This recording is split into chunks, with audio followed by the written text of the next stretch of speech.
There was the good, the bad, and the ugly. You are Locked On Huskers, your daily podcast on the Nebraska Cornhuskers, part of the Locked On Podcast Network, your team every day.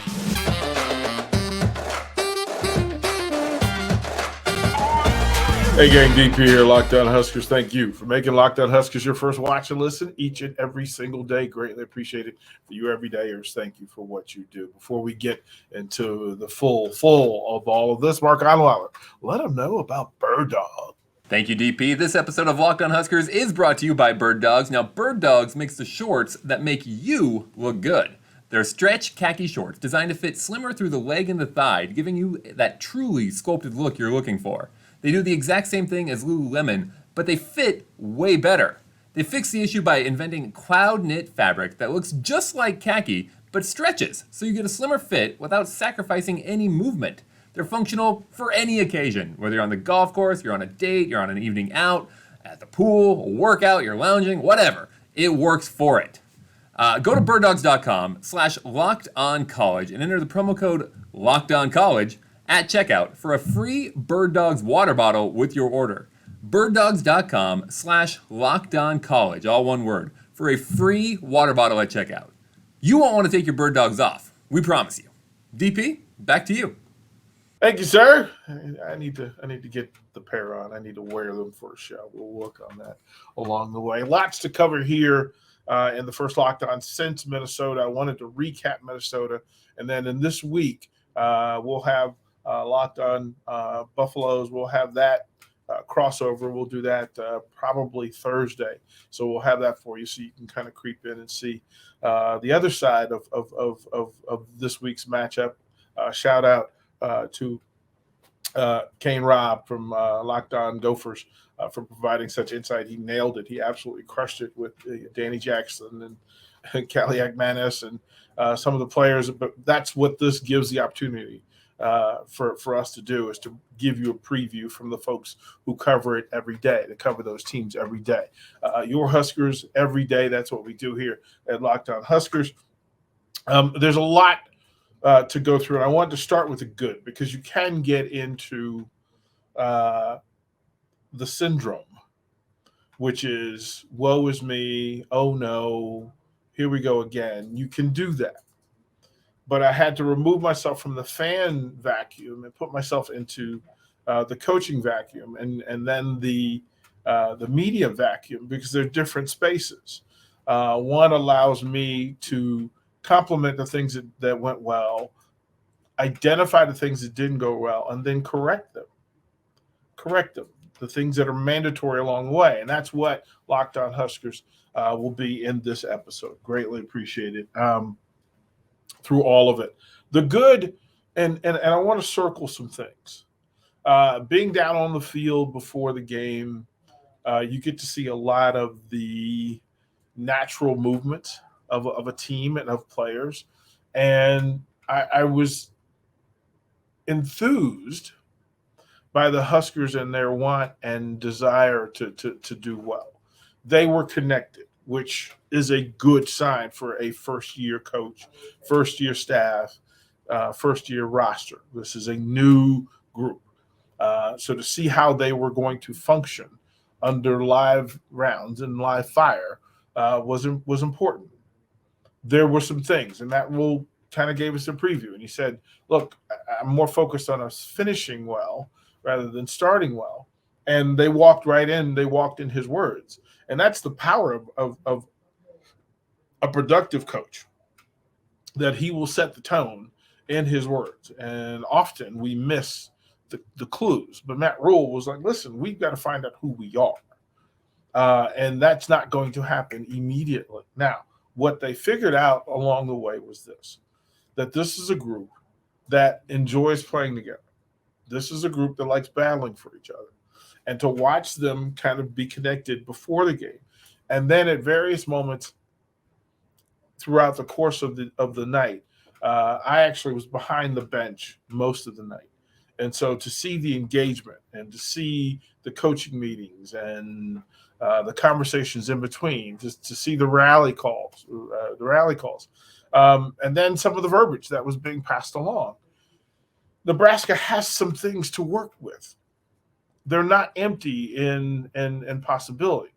Now, the question is, can you cross over that bridge from potential to production? And that's a part of the identity and the brand of Matt Rule teams, is getting across the bridge from potential, where you have talent and you have players, but crossing that bridge requires some lessons being learned. And what you hope is that there are no fatal lessons being learned along the way. Matt Rule and his engagement during games gives me some hope. Matt Rule seemed to be positive and aware. And that's not always the case for head coaches. Sometimes head coaches are buffered from the second and third level players, and that wasn't happening. Head coaches can be buffered from assistants and group coaches. That wasn't happening. And then Matt Rule spent a lot of time talking to the officials with a player next to him, which is a big deal.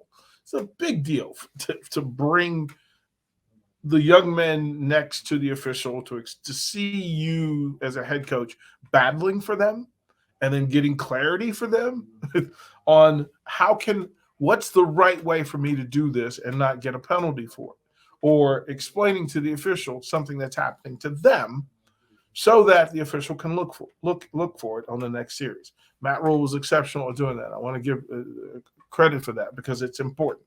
It's important. There were some good things on the player side, and I want to shout out to the defensive backs who, listen, they were under attack. The Minnesota receiving group is experienced. They're fast. They're strong. They had Nebraska defensively on their heels.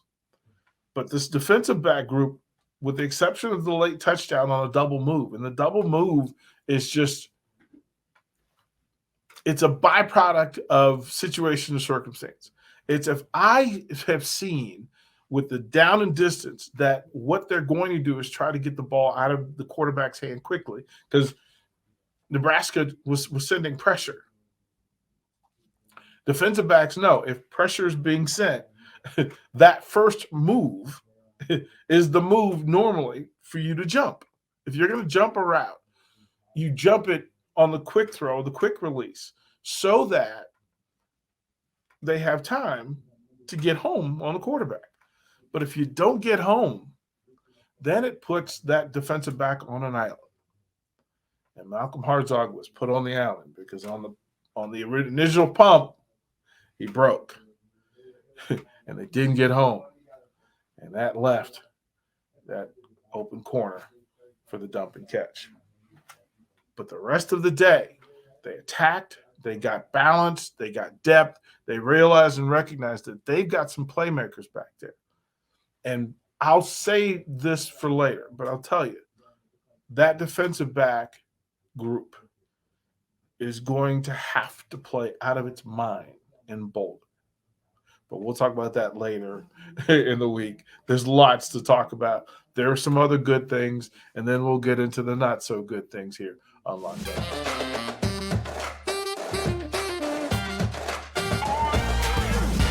Welcome back. I'm DP. Locked On Huskers.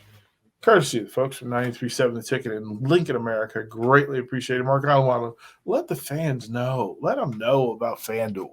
Thank you, DP. This episode of Locked On Huskers is brought to you by FanDuel. Get ready for the NFL season with incredible offers from FanDuel, America's #1 sportsbook. Right now, new customers can bet $5 and get $200 in bonus bets guaranteed. Plus, all customers who bet $5 will get $100 off NFL Sunday Ticket from YouTube and YouTube TV. Now is the best time to join FanDuel. The app is easy to use, and you can bet on everything from spreads to player props and more. So visit FanDuel.com/lockedon and kick off the NFL season with an offer you won't want to miss. FanDuel, the official partner of the NFL. DP, back to you. Thank you, Mark. Appreciate it. We were talking about the good, and in this, let's not throw the baby out with the bathwater when it comes to Jeff Sims. That when you have the number, you put up the numbers that he put up with his legs. I'll say this for quarterbacks, and I can say this from experience. Quarterbacks who run a lot take a beating. They take a beating. There's a physical beating that comes from 20 carries. Those hits, the extra hits, the leg. Listen, if you're out there dancing for 60 minutes, the legs are affected, and quarterback position is from the ground up. Throwing is from the ground up. That's just how it works. I said this on my show here in Lincoln that what was amusing and interesting to me was that Minnesota fans were just praising Jeff Sims because of what he was doing with his legs. They all the screams like, "Oh my God, figure out how to stop this guy. Why can't we get to him?" The rushing effort was exceptional. There's no other way to say it. He was exceptional. On the ground, he was exceptional. Say that out loud. Right? As you talk about Jeff Sims, it's easy to talk about the other thing. But give credit for the offensive work done on the ground. Look, the numbers were exceptional. I slightly amazed, 19 carries, 117 yards. Listen, quarterbacks in the Big Ten Conference, that's a lot of work. That's a lot of hits. And to assume that you were tackled 19 times. That's your head hitting the ground. That's your brain being rattled. And sometimes in the pace of the thing, you hope that the quarterback can refocus and recenter and get his thoughts on, but that's not always what happens. So a lot to be said for that. Also on the ground, I want to point out that Gabe Ervin carried 7 times for 56 yards. Now, I don't know, quick math, 7 carries, 55 yards. At almost 8 yards a carry, that is great production. That is fantastic production. But with games like this, the good are always followed by but, because you didn't get the end result. And the end result is the accumulation of all the things that we're talking about. The good things that were in play put Nebraska in a situation where they could win the game. The bad things that we're going to talk about are the reasons why it was more competitive than it needs to be. And then the ugly things are the things that cost you and things that have to be fixed on the way. Good. Ramir Johnson on the kick return. Exceptional. That's a great read. He went away from the play design. That was not where that kick return was supposed to go. That is not it. And so give credit to the backside protectors who did exceptional work because they kept working. Sometimes away blockers will think, okay, it's not really coming my way. I don't need to compete. And I don't want to cause a penalty from friction. So, okay, I'll just leave it alone. What they did was they did work. They put in work and they set a back wall and they kept moving and then they got downfield to extend it. That 63-yard kick return doesn't happen without 3 exceptional blocks. So give credit to that. I want to give credit to Nash Hutmacher for his play. Listen, he had his own fan base. He made Minnesota want Nash Hutmacher on their team. That's really what it came down to, was them cheering out loud. I also say this. I watched Ben Scott under attack. Minnesota threw a lot at him and trying to communicate with Jeff Sims and showing him pressures that were coming that weren't actually coming, or showing them pressures were coming that actually didn't. Like, they showed one thing, Ben Scott had to identify it. Sometimes in the communication, the crowd noise got to, and it was a great crowd at Huntington Bank Stadium. So the crowd noise played a part of it. Ben Scott was exceptional in that space. And I want to say this, Nate Borkacher blocking had a better day than I thought. Going back and looking at the film, he had 3 key blocks in big situations. There's some that he and Fedoni missed, but the tight end group was in the right place, in the right space most of the night. They didn't always get production, but they at least were aware of what they should have been doing along the way. I'll flip this because there's some bad things that have to be discussed. And some of that is coaches trusting their gut. Sometimes it's coaches just going on a hunch. You got a feeling that this player is going to do well in this situation and circumstance. Trusting Jeff Sims, who's basically carrying the team offensively, to make 3 throws that in reality, maybe not the best ideas, or they were good ideas and poor execution. Whatever way it works, that 3 interceptions. One, he had people hanging on his feet. And again, I'll repeat, quarterbacks play from the ground up. And to not be able to step into a throw changes the throw. It's just the simplest way I can tell you. There's no way for you to get full zip on a ball if you can't extend your stride and get your feet down. Also, there's some things that were asked. I mean, you can't throw into certain coverages that you have to identify. And sometimes it's just throw it away. Throw it away and start over again. And then there was the case in the end zone where listen, I don't know what Jeff Sims saw. I don't know what he thought he saw. I'm sure he'll tell you at some point this week what that was. But missing Borkature at the goal line to go over the top, sometimes that's because of the reps at practice, where the thing that's been open is another route on the combination. But there's also what's required from quarterbacks is that if I get a layup, I have to take the layup. That's one of the definitions of great quarterback play, is being able to identify the win and taking the win. Jeff Sims didn't have the best day in doing that. But those weren't the only problems. Offensive line play needs to be addressed. False starts need to be addressed. They need to be addressed. 3 incredible false start calls that just you can't do. You can't live in that space. You're not good enough to give away free plays and give away momentum and give away field possession. But that's part of the bad and part of the ugly. We'll talk about the bad and the ugly to close this thing out here on Locked On Huskers.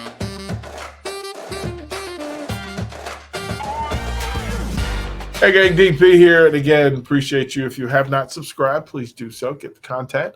We'll roll this through. We're talking about the good, the bad, the ugly. And again, in a 13-10 loss, that if we said before Thursday night that Nebraska would hold Minnesota to 10 points offensively for the first 57 and a half minutes, every Nebraska fan would throw confetti and say that's a great day. Nothing else matters. Like that unto itself is a good thing. That this defense, 20 White's 3-3-5, and this Husker group held Minnesota to 1 field goal for 57 and a half minutes. And then once the game was tied, and again, they shouldn't have been on the field. They shouldn't have been asked to go out and defend that 7-point lead because Nebraska had the ball. And then that's where coaches have to accept the responsibility of their choices and their decisions. Matt Rule said that, well, we were running something that Anthony Grant runs well, and he's done well with it. So we thought he would do well with it, which is putting your people in a situation that you think they can be successful in. But the responsibility to the coach is often to make difficult decisions in the most difficult of situations. Control the controllable. You have the ball. Keep the ball. And priority 1 is I need people on the field who can keep the ball. And I'm not going to put somebody that's had difficulty in keeping possession of the ball. I'm not going to put them out on the field in the most important of situation and circumstance. because I think they're going to run this play well. Well, there should have been other plays in the call list. Other plays in that situation that you could put in and have Gabe Ervin or Jeff Sims put their foot in the ground and keep the chains moving and the clock moving. That's just bad. For all the throws, for all the penalties, for all of the personnel changes, Nebraska battled through some injuries and losing Isaiah Garcia-Castaneda, having to start the game without Nick Henrich, and Jamari Butler not being able to play them, losing Ty Robinson to being exposed. And listen, that's a terrible ejection. That's a terrible ejection. And it'll affect Nebraska going into bowl. It's a terrible ejection, and it affected the game because Ty Robinson was having a night. But through it all, Nebraska still had an opportunity to win the game. Tied at 10, under 2 minutes with the ball, 50-yard line. You don't take risk. You just don't take risk. Sometimes you have to go back to the basics. Sometimes you have to go back to the simplest of things. And if I need the possession and I've had a player who's averaging 4 yards a carry, 5 yards a carry, it might behoove the Huskers to let Jeff Sims use his legs rather than his arm. But that's just me. I understand, coaches. Best thing about football is there's nothing wrong that a win won't cure. Next episode, we will talk about Colorado, what's coming, what to look for, and who they are. I'm DP. Thank you for making Locked On Huskers your first watch and listen. Each and every single day, we'll close with the 3 words we love so much. Go Big Red.